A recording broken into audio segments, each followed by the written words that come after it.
So I feel like there's a lot of politicking going on where it's not about what she's doing. That's pretty normal. Her budget seemed pretty straightforward to me, but it's about spinning the story in a way that suits people because you didn't like her. So many of you talk about your progressive values, talk about, wanting to do right by the community, and you're not. You're not. You have an opportunity, and I don't know why you're wasting it. That was a public commenter speaking to the Washtenaw County Board of Commissioners at their meeting on December 3rd, 2025. This is a special episode of Few Things Considered.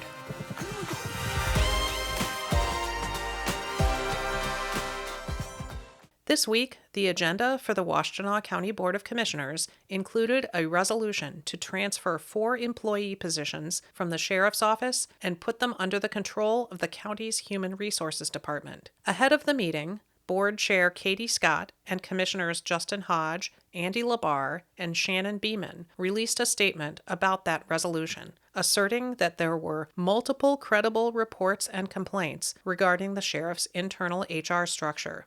The public statement posted on social media referred generally to serious concerns, deeply poor judgment, and unhealthy work environment, while noting that the board would not reveal the substance of any allegations.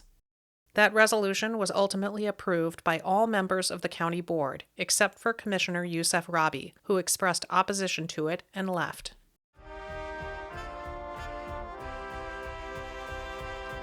At a work session in June of this year, the county board was alerted to budget shortfalls and understaffing, specifically in the county jail. Sheriff Dyer explained at the time. The number one thing that we heard from staff was, it's no secret the sheriff's office has been understaffed for quite some time. Specifically in the jail and road patrol, it has caused a huge burden on frontline workers because in law enforcement, when you don't have the ability to fill a position because you're short-staffed, you have to mandate overtime. The funded positions and mandated service areas require backfill overtime. So that's just something I wanted to make sure that you all understand. My team has been working with downtown finance and administration on this, and the discussions are ongoing. So the previous sheriff was able to save money at the end of the year and not spend all the millage money. The reality is the millage is now extremely constrained. And so what that means is there's very little room for future years to fund any overages that happen at the sheriff's office. So all of this is based on average daily jail population. In June, Sheriff Dyer explained how understaffing had an impact on both overtime expenses and jail operations. We have brought in, I believe, 19 corrections officers in the jail, which this is going to help reduce overtime in the jail. This also creates a situation when we're understaffed and the jail programming gets halted. At the time, the board reacted with hostility, referencing political campaigns from the previous year. You know why we did the attrition amendment? So I wasn't, my guess is it had to do with the MAG. Okay, so I wasn't here. The attrition amendment happened in May while you were campaigning for the office. Yep. It happened because we were renegotiating 10-year contracts with our union. And you ran a campaign on reducing trauma and on transparency. So I guess I'm asking for a little more transparency. I'm being as transparent as, I'm a pretty open book. The reality is we gave them notice. We allowed them to continue working. So I appreciate your presentation, but you spent a lot of time misleading the public a year ago, and more work needs to be done to re-educate them. There was just a lot of work done last year to discredit the previous administration and the budget that we were approving. There needs to be a little bit more work done to re-educate people who were misled. I did not mislead anybody. I cannot speak for Sheriff Clayton. I was not here. I want to move forward.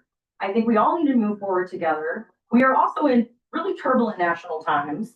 And I think it's important as a county that we work together to address these issues instead of focusing on things that happen in a campaign and using that to then impact the sheriff's office. You and I have had conversations previous to the November election, and there was no transparency. So I want to put that out there because I asked you to answer a question for me about how I would be able to respond to my residents, and you were unable or unwilling to do that. So I'm bringing that up because I think that matters. when we talk about transparency. I have been going out in the community and we have been educating them on our budget, on a number of things. We've answered their questions. I'm doing that work. What I'm hearing you talk about is a very concerning problem with your budget that it is our responsibility to address. There was a contract that was signed before your time that has caused a massive increase in the cost of operating the jail, which we're responsible for. We're going to have to pay the bill. Public commenters in June urged the board to work collaboratively with Sheriff Alicia Dyer. The basic question she was trying to raise about the budget got addressed by Yusuf and almost nobody else. I mean, most of it was kind of taking pot shots and grandstanding, as far as I could see. And I understand there's lots of feelings that come out of the election, but we need to move on. You need to work with her and work constructively to solve the problems that are resulting in things like later contract not being sustainable.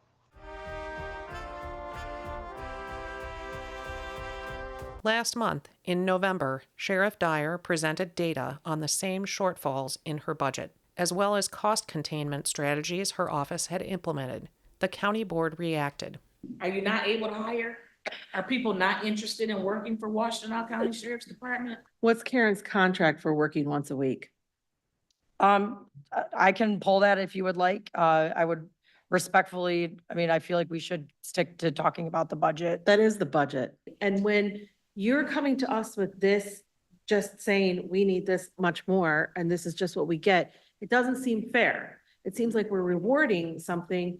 Other departments who work really hard to stay within that budget are then not getting rewarded because they're doing that hard work. And I'm very interested in coming up with equitable sacrifice across the board and making sure that departments who are doing very real challenging work of staying within their budget don't feel like they're being penalized.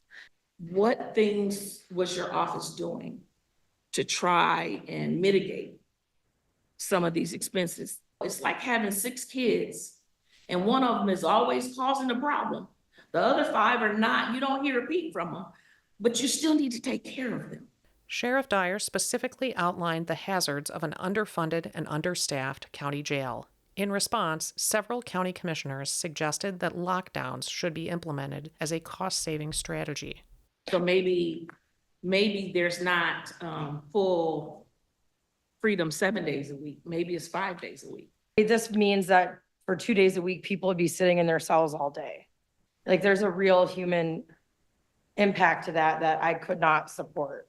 On the issue of like lockdowns versus no lockdowns at all, I think like probably for most of us sitting around this table, for us, we have a whole organization that we have to budget for. It seemed like there was no willingness to have to make the tough decision to go on lockdown more frequently. We may have to do some lockdowns. I believe that we could put in place lockdowns 2 to 3 days a week, preferably on the weekend. We're gonna have to implement some lockdowns. I've heard you say a few times, like, it is inhumane to increase the amount of lockdowns, period. Like, basically, you don't want to do it, you won't do it. In news coverage of that November meeting, Sheriff Dyer reiterated that her office would not consider lockdowns for cost saving, emphasizing that jail lockdowns are a strategy for safety and in emergencies only.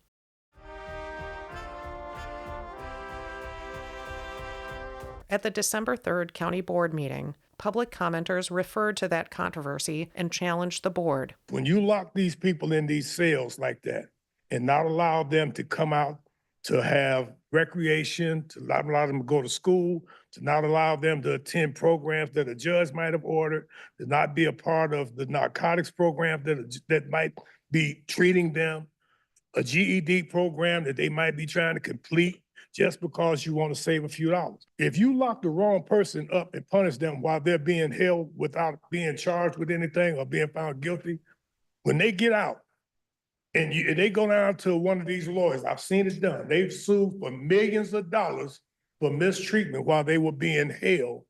This body has said on repeated occasions that it's concerned with the African-American community. It's concerned with inequalities in criminal justice. It's concerned with the most vulnerable. But then I heard last week the discussion around it. It didn't sound like a serious discussion. It didn't sound like people were really interested in those people that are in our jail. It didn't sound like people were seriously interested in the African-American community. I was outraged. I wanted to leave as sitting as a member of this audience. My name is Desiree Simmons, and I work with the Interfaith Council for Peace and Justice. Part of our work within that role is focus on accountability and transparency work, focus on the sheriff's office, but also really looking at all of our elected officials. It is not abolitionist to take money from a space to create poor conditions. And so when we talk about cost savings, I think it's important to understand whose backs those cost savings come on. Some commenters referred to social media posts made by Commissioner Justin Hodge. After the November board meeting, Hodge criticized Sheriff Dyer from his Facebook account. His posts prompted biting comments from board chair Katie Scott.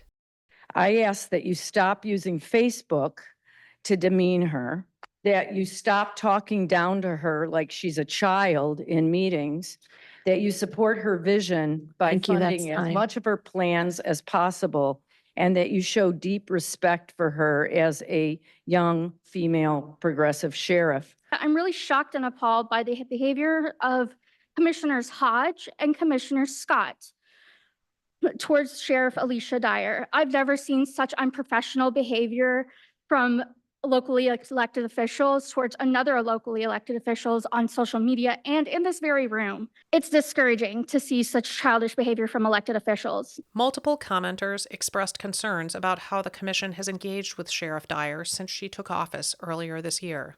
The tensions that have happened this year between the sheriff's office and this board and individuals has been heartbreaking, and particularly at a time that we need to somehow figure out how we come together as a county. The last meeting I observed was really disturbing in terms of how people talked to Sheriff Dyer.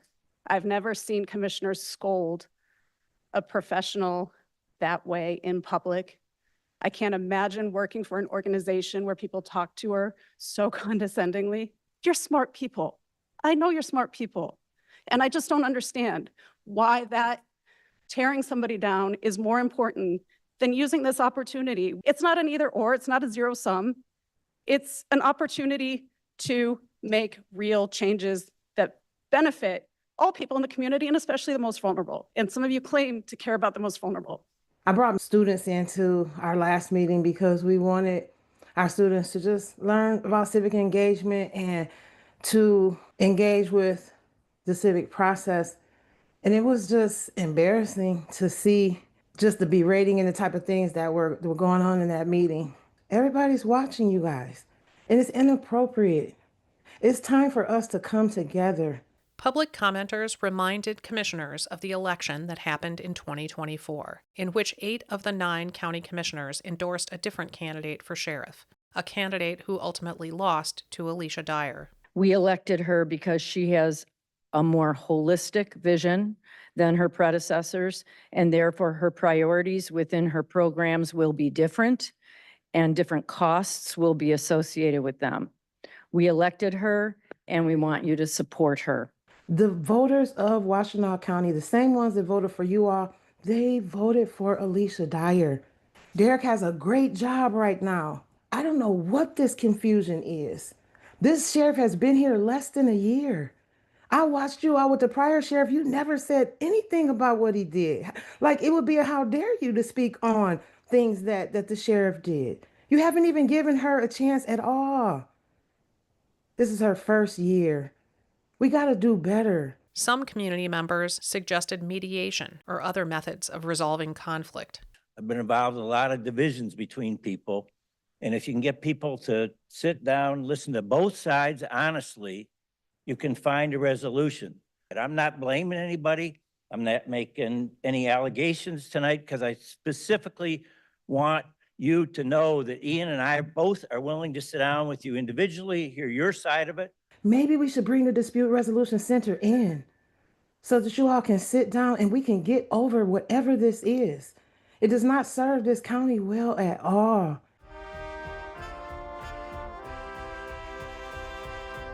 Public commenters spoke out against the county board resolution that would transfer 4 staff out of the sheriff's office. It's disgraceful and frankly disrespectful to every voter to continuously treat the duly elected sheriff in such a manner. I'm here to speak not because I'm necessarily in support of policing and policing in general, but because I'm in support of democracy. The people of Ypsilanti voted for Alicia Dyer. Alicia Dyer is our sheriff. Commissioners offered vague explanation of the resolution. I know a lot of effort by staff went into getting item C prepared for our consideration. And I want to thank the team in HR and Corporation Counsel and everyone else in administration and the administrator and everyone else involved to make that happen. And I'm hopeful that taking this step prevents any further harm to our employees. We have a duty and responsibility to all of the staff in Washtenaw County. And that's why we're taking this step as quickly as we possibly can when we became aware of the significant issues. I think I've been clear and consistent since first day at the table, that employees should not be faced with having to come into a hostile work environment.